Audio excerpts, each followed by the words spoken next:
জয় চৌধুরীকে আর অপু বিশ্বাসকে হাতে নাতে ধরলেন জয় চৌধুরীর স্ত্রী। তবে জয় চৌধুরীর স্ত্রী অ্যাটাক করতে গেছিল অপু বিশ্বাসকে, কিন্তু পারেনি, মানে শোনা যাচ্ছে।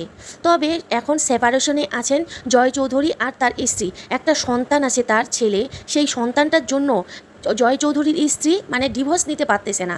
চিন্তা করতেছে আমার এই ডিভোর্স নিলে আমার সন্তানটার কি হবে। শুধু বুবলিকে পরকীয়া রানী বলো, বুবলি বিয়ে করেছে সে সাকিব খানকে, এবং সাকিব খানকে নিয়েই সংসার করতেছে। সে আর কোনো পুরুষের কাছে হাত ধরেনি।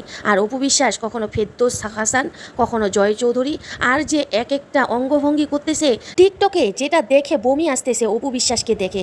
আসলে এ বেলে মানে কুইন, একে কুইন না, এ হইল নর্তকী, বুঝতে পেরেছেন? এর চরিত্র, স্বভাব, আচরণ, একটা সংসার সে নষ্ট করতে যাচ্ছে।